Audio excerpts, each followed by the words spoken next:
Hi there, I'm Chris Artinian and I'm the Zombie Book of the Month winner for October.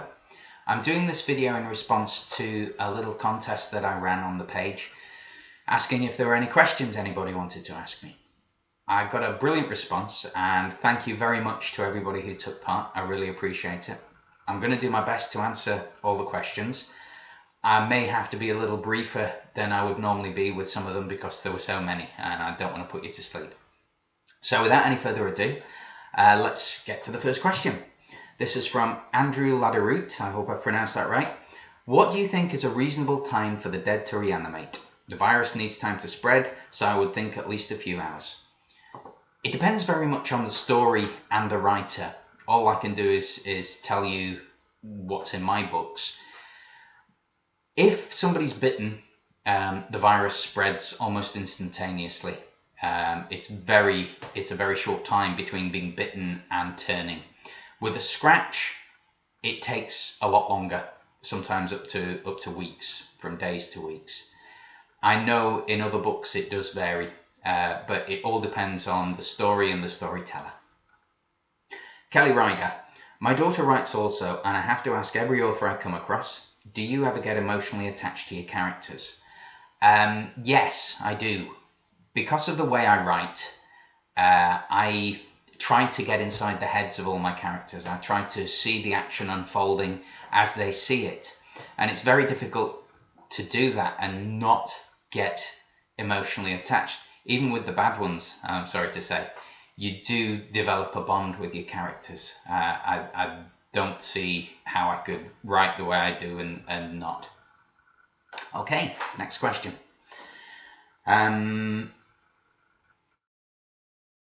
William Beattie. How would you cope as a flesh-eating zombie? Would you remain on a strictly meat-free diet? Right, for those of you who don't know, I'm actually vegan. And William's asking me this one. If I had any control over what I ate, I can honestly say, William, I would not eat the flesh of humans. I'm just a little picky that way. If I didn't, then it's a bit of a moot point.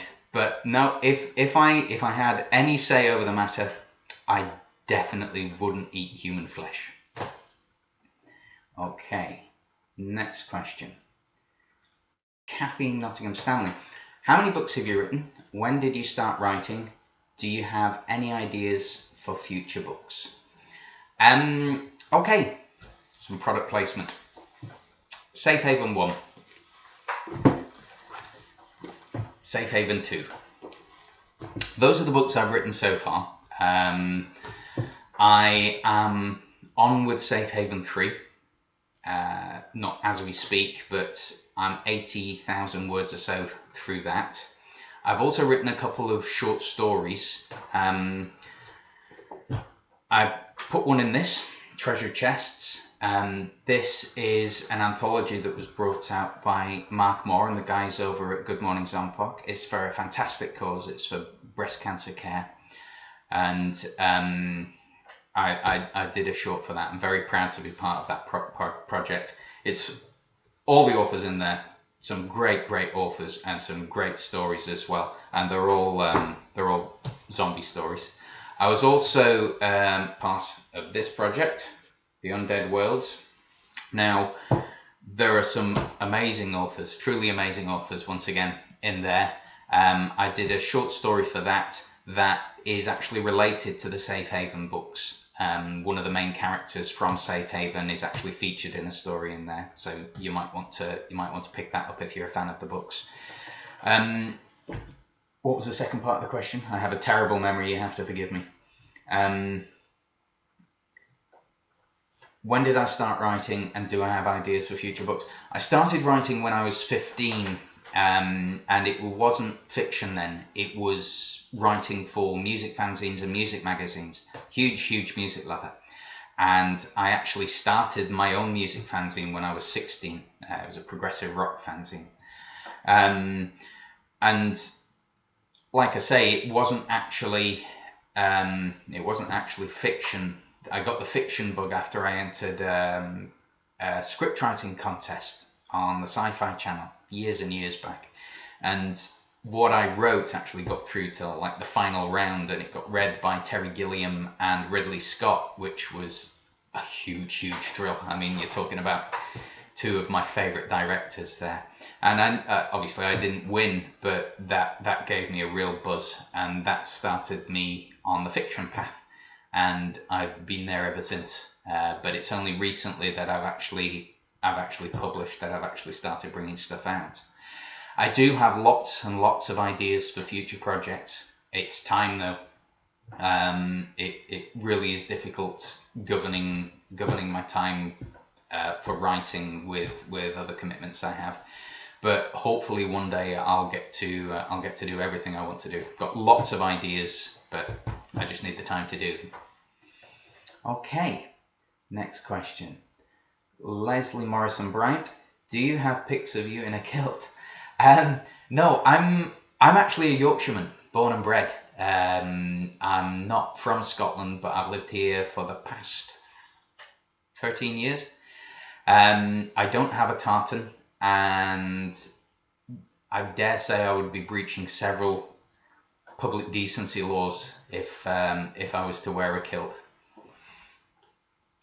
Okay, what's next? Rebecca Larson, are you planning any others after this series in any other genre? Well, this is a trilogy, the Safe Haven trilogy. I'm not going to abandon the characters. There may well be other trilogies. There may well be a series involving some of these characters, because I can't tell you now which ones are going to make it through. I do have plans for other projects as well, but I mean, I've got a thriller part written. I've got I've got a script written which I want to make a novelization of at some stage. I've got lots and lots of plans. It's just the time, like I said earlier. Okay, Tim Ricketts. If you could sit down with David Simpson, W.J. Watt, and Michael Pearce for a beverage, what questions would you ask them? How long before someone calls the cops? Well, three great writers, and Tim Ricketts, an excellent writer also, and a good friend. I love talking shop. I love talking about the craft of writing, and I would dearly love to sit down for a pint with those guys. Specific questions I don't have. You know, I'm sure an evening would progress organically, and it wouldn't be long before the cops were called at all. Okay, this is another one from Tim. Has your wife ever said that sucks and caused you to rewrite? God, yes. Yeah. My wife is my first beta reader. She's the person who I give the manuscript to first, and she is brutally honest, and I wouldn't want her to be anything else. And I remember the first time that I actually handed Safe Haven over to her, I kept getting these comments back like, wow, fantastic, love this, all this kind of thing, all while she was reading it. And then when she returned the manuscript to me, there was like all these comments about what she liked, what she didn't like. And even though she loved it in general and she thought it had real potential, like I say, she's brutally honest, and she told me what didn't work as well. And I was devastated by the stuff that she said. But after that, I realized that when you finish the manuscript, that's not the end of it. It's not. It's all a process is writing, and it was my wife more than anybody who actually taught me that. When you've typed the end of your first draft, that's when the hard work really starts. And yeah, Tina is brutally honest with me, and I wouldn't have her any other way. Okay, what's next? This is Tim as well. Do you have an outline when you start your books, or do the characters tell you where you're going? Good question, Tim. Yeah, I have a starting point. But the starting point is just a tool for the characters. The characters are really what drive the story for me, and it's just putting them in a situation and letting them develop. That's what I do with all my stories. I pluck something out of the air. This is where we start. The characters are the ones who write the story. I'm just a passenger. Okay. Pam Troop Jones. Do I get inspired in the bathroom?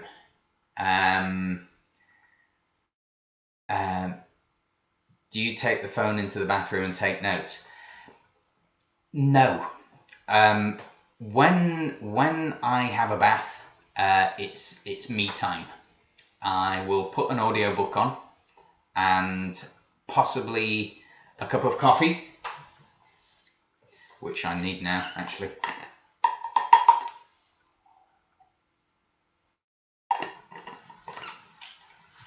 Or if it's late evening, maybe a glass of wine. You can't go wrong with a glass of wine in the bath. And I try to block everything out. I just try to relax. I don't have a lot of free time, so when I take a bath, I try to just chill and relax and enjoy. Well, I'm actually listening to Swan Song at the moment by Robert McCammon. I've read the book. It's my favourite book ever. He's a wonderful writer, and I'm listening to an audiobook of that. And when I go into the bathroom, when I get into the bath, that goes on, and I block the rest of the world out. Okay, Tracy Day. Do you base your characters on friends and family? I don't base my characters on anybody, really. My characters are all very organic. Now, every writer writes what he knows, so there are going to be aspects of people's personalities that kind of bleed through into your characters.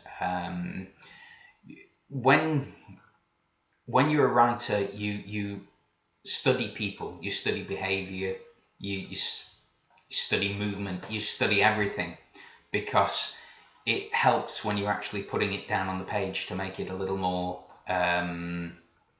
real. So if you're writing what you know what you're close to, you know what you grew up with, you know what you grew up around, and so there are aspects of people's personalities in everything you write, I think. I think that would be true for most writers. Sorry if this is a repeat question. This is Tracy again. Did you have a firm idea about where you would start and where you wanted to get to with Mike's character? No, and yes. Mike wasn't born with Safe Haven. Mike was born about 20 odd years ago. In fact, it's near 25, 26 years ago. I started writing a play. It was a play about two siblings who became guardians of their younger siblings when their parents died in a car accident. And Mike and Emma were basically those characters. They didn't have the names Mike and Emma back then, and there certainly wasn't a zombie apocalypse. But it was a story. It was a story about a family struggle, and that's where they were really born. And I never finished the play. It didn't get far past the ideas stage, but those characters stayed with me all these years. And it was only when I began thinking about writing a book that I thought, why waste these people who've been in my head all this time? Sounds a bit disturbing. These people who've been in my head all this time. But yeah, I mean, these characters have been around an awful long time, and they've just developed and developed. And when I started writing Safe Haven, it was like they just bloomed. It it was wonderful really to bring them to life on the page when they'd been up here so long. So I never had an idea of how he'd develop. I got into his head, I put him in the situation, and it was all very organic. I knew he had issues from quite early on, but I didn't see how those issues would not taint, but influence his character. Okay, what's next? Floki Frodison. Do you have an inspirational music genre which you listen to? Floki, I have very, very eclectic taste in music. My wife will testify to that. There are certain things in my collection that I'm not allowed to play in the house. We have an agreement. Some stuff is earphones only and in the car. As far as when writing goes, a lot of the time I write in silence. I definitely can't listen to something with lyrics when I'm writing a novel. A few years back, I wrote a film script, and there were a couple of pieces of music in the film script that were pivotal to actually writing the actual scene. I mean, I'm remembering Heart, Crazy on You, and there was a Portishead track as well. And I couldn't have written the scene without those pieces of music, so I just had them on repeat time and time again. And it's quite interesting, actually. Those were pivotal to me being able to write the scenes, but when I'm writing a novel, I can't have anything on other than maybe some instrumental music. I'm a big fan of a group called Godspeed You Black Emperor, who are just mind-blowing. It's all instrumental music, and it's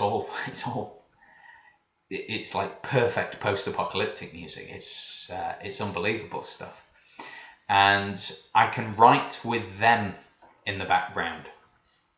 I can write with classical music in the background, but I struggle when there are any lyrics. So I do have a very, very wide musical taste. I mean, God, I can listen to anything from classical to death metal, from Billy Joel to Diamanda Gallas. But when I'm writing, it's very specific what I can actually listen to, if I can listen to anything at all. Okay, next question. Yvonne Davies, what was the last book you read? Well, as I said earlier, I'm listening to Swan Song by Robert McCammon at the moment. My favourite author, my favourite book. The last book I read, I'm pretty certain, was Run 2 by Rich Restucci, who is... I just love his writing. He's if you're into Zompok, he's a fantastic writer, is Rich, and a lovely guy, and he's got a wicked sense of humour. So yeah, that was probably the last book I read, which wasn't that long ago.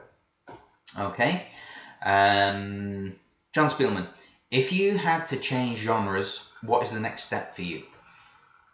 I started writing a thriller not so long back, a crime thriller. That's a couple of chapters in. I really love I really love the post-apocalypse in general. Well, maybe I should rephrase that. I'm not looking forward to it if it happens.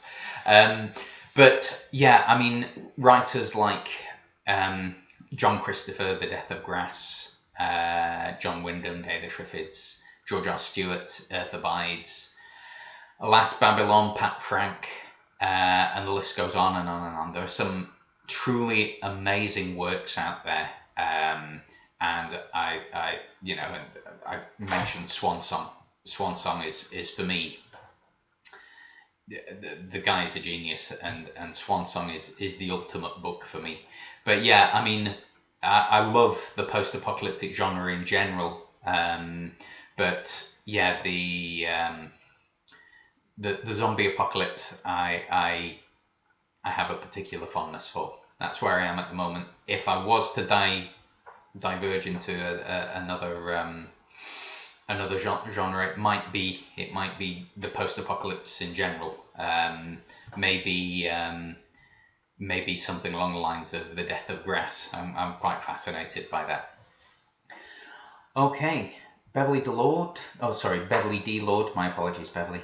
I always ask this question: how did you decide to write in this genre? Well, how did I start Safe Haven?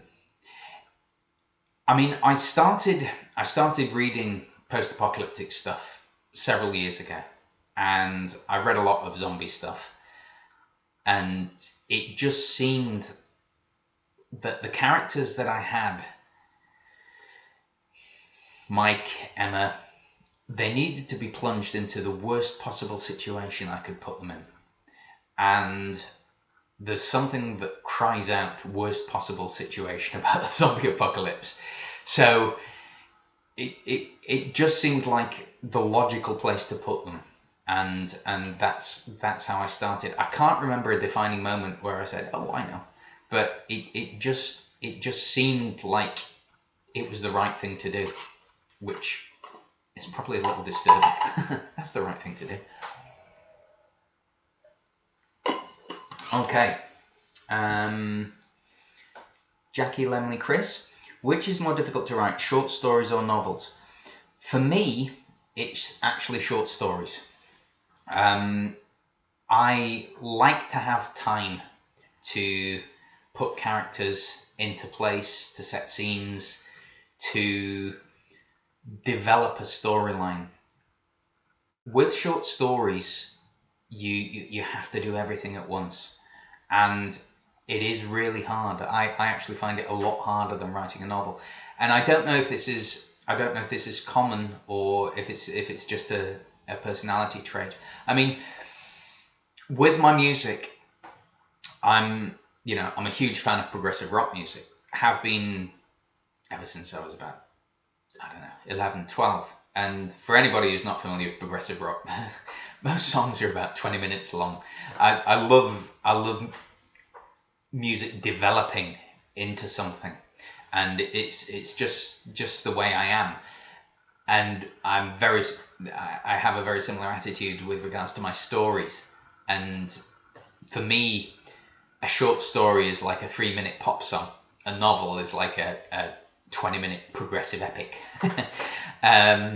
So yeah, for me, short stories are much harder to write. Okay.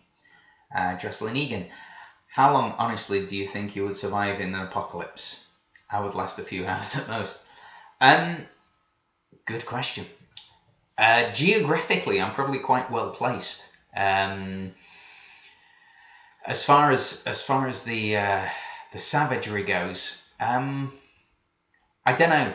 I honestly don't know. I mean, I have a kind of Tony Soprano element to my nature.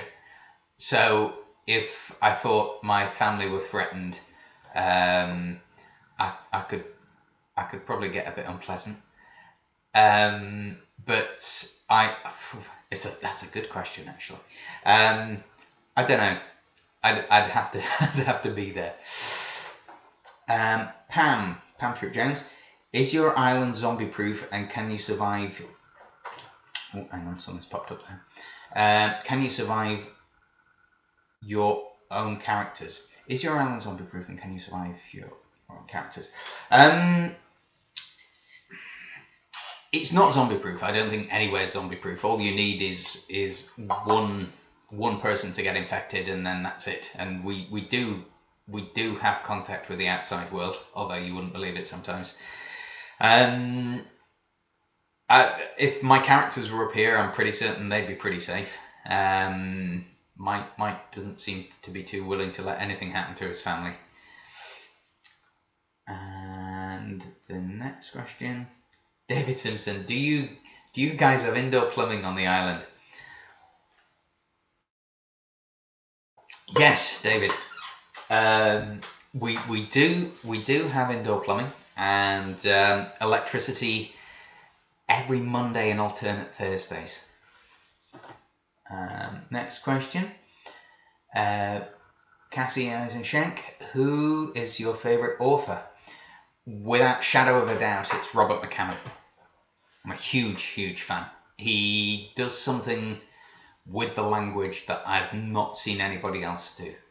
I've read lots of his books. He and like I say, Swan Song is actually my favourite. But he wrote a book called Stinger, and in that there's a desert, and he refers to the desert as the Great Fried Empty, and that for me is just.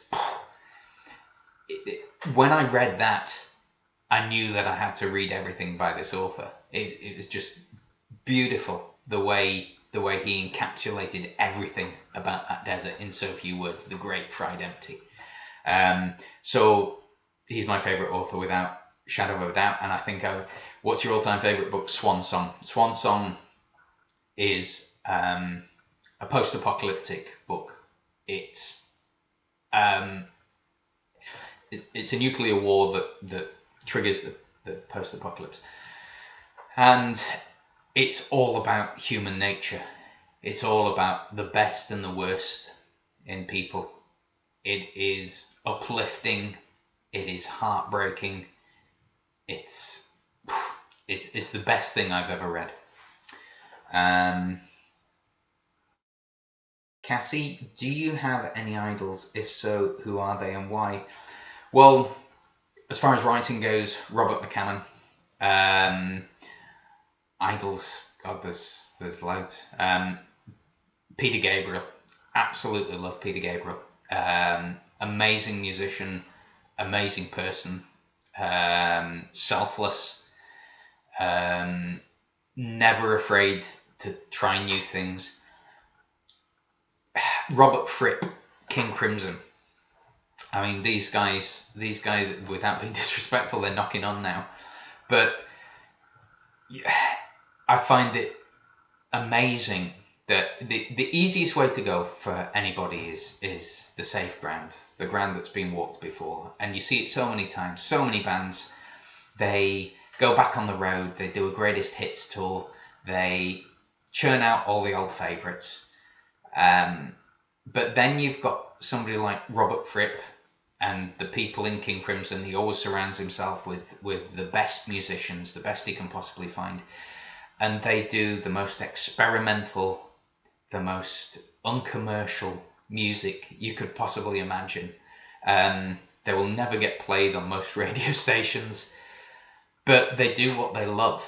And for me, that is just amazing. So those people are my idols. You know, bands like Prophets of Rage,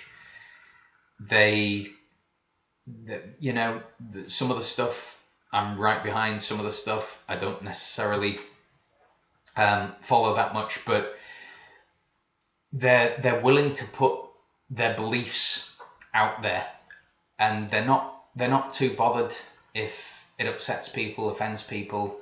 They just want to make people listen. They just want to put forward their point of view. I find it brave and exciting and quite inspirational when people are prepared to do that. Okay, where are we? If you could meet any author, dead or alive, who would you want to talk to? Who would you want to meet and talk to? That's from my friend Alina. It would have to be Robert McCammon. It would have to be. I mean, I would do anything to ask him how he came up with The Great Fried Empty, for example. I'm just in awe of the guy. He has a mind like no other author I've come across. And I mean, don't get me wrong, there are some truly amazing authors out there. I mean, I kind of educated myself with Stephen King, but for me, Robert McCammon is just that little bit above everybody. This is Alina as well. Is there a book that marked you? Well, yeah, Swan Song. That was it was a game changer for me. I will never, ever, ever be able to write anything as good as that. But it's just a wonderful, wonderful book in so many respects, and yeah, I'm so glad I read it those years ago, because it did change my life. Tracy Mullen McCall, as a new reader to your books, what would you want me to know about your books? That is a good question.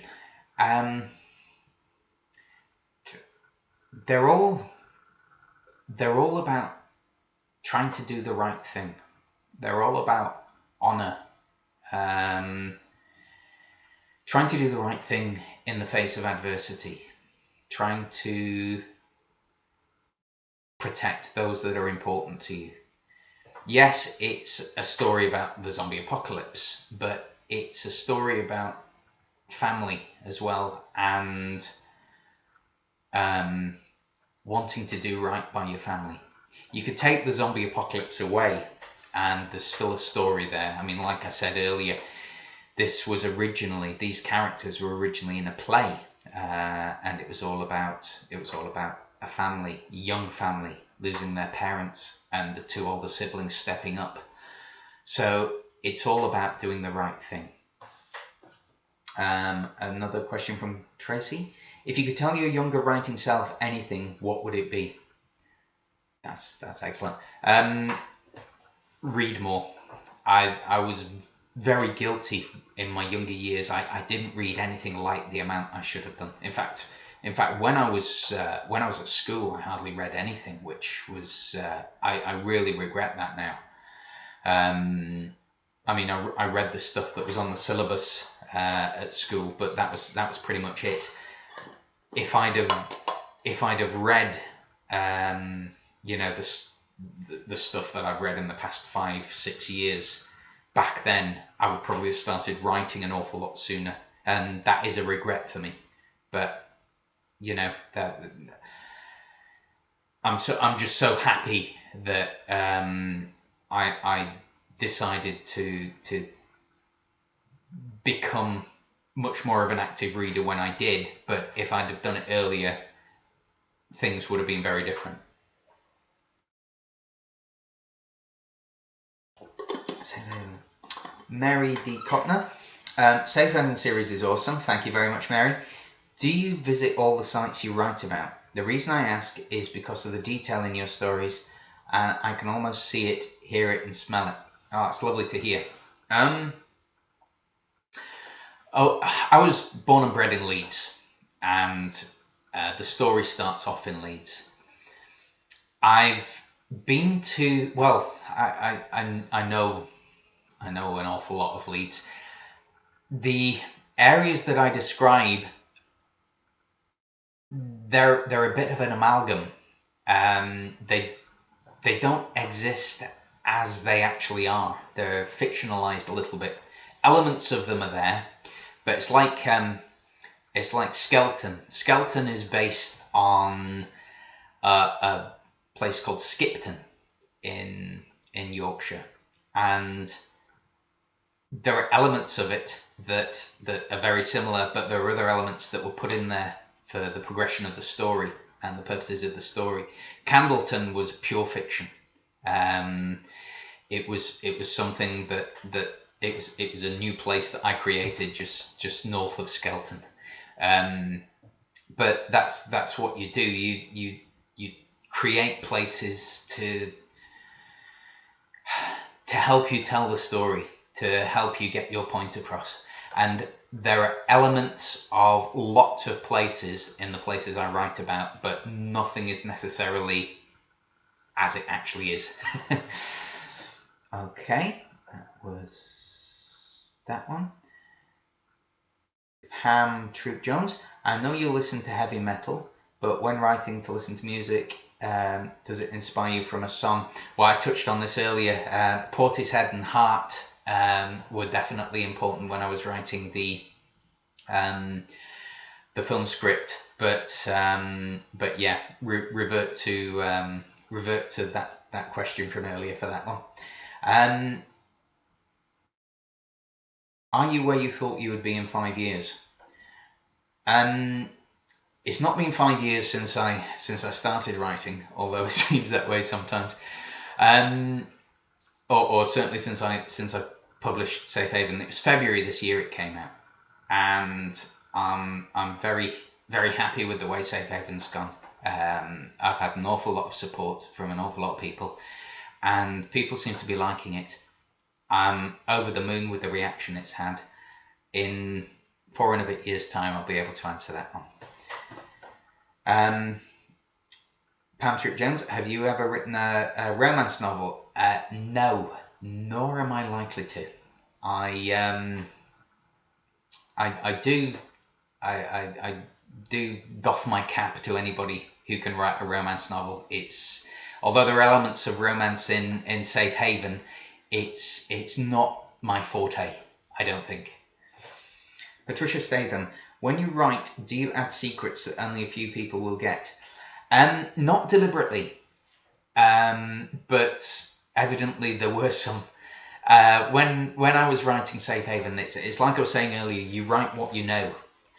And when I was writing Safe Haven, little things crept in from my past, from childhood, from family, and I've had people saying, "Oh yeah, well that's like," but it wasn't something that went in consciously. It was just something that fitted the story organically.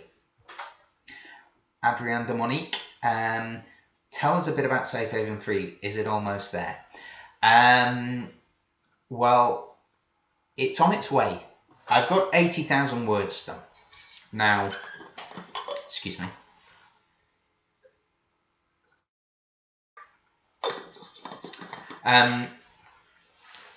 It's been going for quite some time, and it's taken quite a lot of twists and turns. I've got rid of a subplot, which seemed great at the time, but just didn't work as the stories progressed. And there are some real surprises. I mean, yeah, I didn't see them coming. So I'm working hard on it now, and it's going to be something special, I hope. It's going to answer a lot of questions about the characters. There is going to be a lot of heartache for some people, and yeah, it's on its way. James Dean. Hiya, James. During your writing sessions, when you finally get in the zone, have you ever had the desire to hurl a heavy object at someone for interrupting your train of thought? Never. I am an absolute joy to live with and be around when I am writing. This must be just one of your traits, mate, because no, you just asked Tina. I tend to keep heavy objects away from me when I'm writing. It is very difficult when you get your train of thought interrupted. And I understand exactly what you mean, but no, I have never done that. Lisa Marie Williams, how long have you been writing? Where did you get the idea for Safe Haven? Well, this was covered a little bit earlier on, and because I'm doing the questions in reverse order, I do apologise. You should have been one of the first questions. I've been writing since I was about 15. Like I said, doing fanzines, music magazines, that kind of thing. Safe Haven, the characters, once again, they were from a long time back when I was writing this play. The actual setting, it's just come from when it's come from my experiences reading. I like I said, I love post-apocalyptic fiction, and it seemed like the ideal setting to put my my characters into, for them to develop and for the story to develop. Pam, I love you do these questions and answers. Could you post some of your favourite vegan recipes? Is Tina vegan too? I'd love to write a vegan book with you.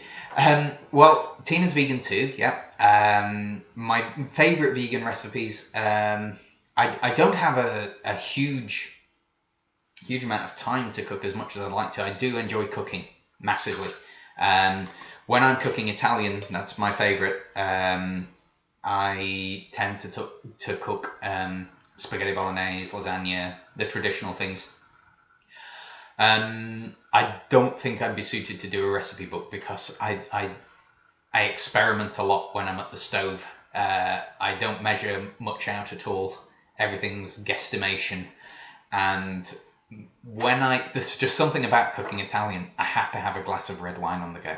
It's just something about me. I need red wine when I'm cooking Italian. I don't know what it is. Maybe it's because I used to watch a lot of Sopranos. So yeah, I wouldn't have any idea what quantities if I was to write a vegan recipe book. It would like, yeah, put some herbs in, put some onions in, garlic paste, bada bing, bada boom. How long have you and the wonderful Tina been together? I'm glad she's your critic and at the same time she is brave. Yeah, she's very brave. That's a question from Pam. Well, this week we've actually been married 20 years, and she keeps me on the straight and narrow. She's the person who helps me when I need help, and she's the person who keeps me sane, relatively. In all, we've been together 24 years, which makes me feel very, very old.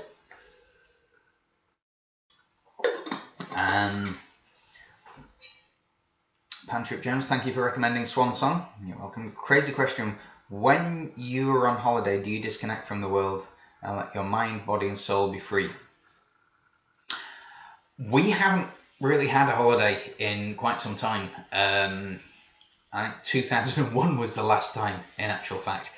So I would dearly love to do that. I would love to just seal myself away from everything for a little while and forget about everything. And I'm sure it'll come someday. But yeah, that's kind of bath time for me. when I'm in the bathroom listening to Swan Song, maybe with a candle and a glass of wine, that's what I do. Okay, and final question from Cassie Eisenschenk, which was actually the first question on the list. What made you want to be a writer, and when did you know you wanted to write a book? When I was growing up, I never, like I said earlier, I wasn't a big reader of books. I used to read a lot of music magazines, hell of a lot of music magazines, mainly Kerrang, Metal Hammer, that kind of thing. I was a big fan of a journalist called Chris Welch, who met and wrote about all my idols, people like Emerson, Lake and Palmer and Yes. And I thought when I was reading him, this would be the coolest job in the world, just to meet the people you love and get to talk to them about music. So really, when I was that sort of age, I knew I wanted to be a writer, but it was a different kind of writing. And that was really all I could think of growing up. And like I said, I started my own fanzine. I wrote for other music fanzines.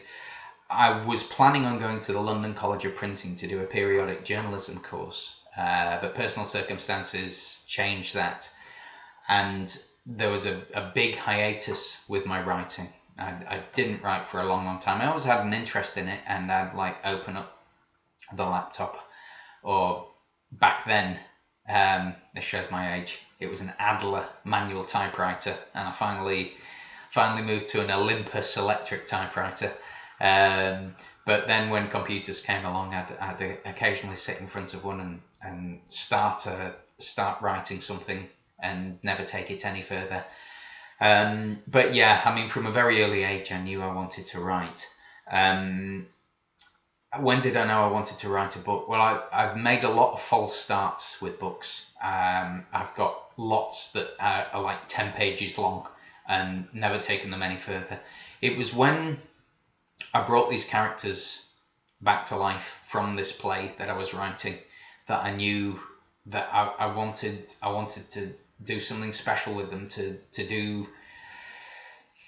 something that would keep me interested and hopefully the readers interested. And it was when I started writing that I knew there was something there. When I started writing Safe Haven, that I could carry on past the 10 pages, and it just flowed and flowed and flowed. And you know, I love Mike and Emma and Lucy and the kids, and I think I'm at a stage now where I can actually move on to something else, not necessarily getting, you know, not forgetting about them. Like I said earlier, I'm going to keep some of those characters going. Not all of them are probably going to make it, but yeah, I can move on to doing a different book now, because I'm in the headspace where I have a regimen, a writing regimen, and I know what I'm doing. So to answer your question, when I was very young, that's when I knew that I wanted to be a writer, in my early teens. And when I wanted to write a book, that was when I knew that I could do something with the characters that I'd invented 20 odd years ago. Bit of a procrastination to that, I do apologise.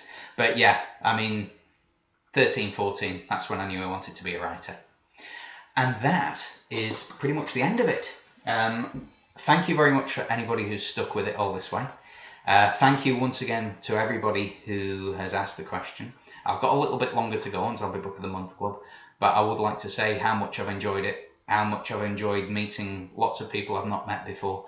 Thank you for all your support. Thank you to everybody who's reading the book at the moment, and well, all the people who seem to be liking it. Even the ones who don't like it, thank you very much for reading it. I appreciate your time. I'll see you again very soon. In fact, I'll probably be posting a competition again later on today. So take care and thank you.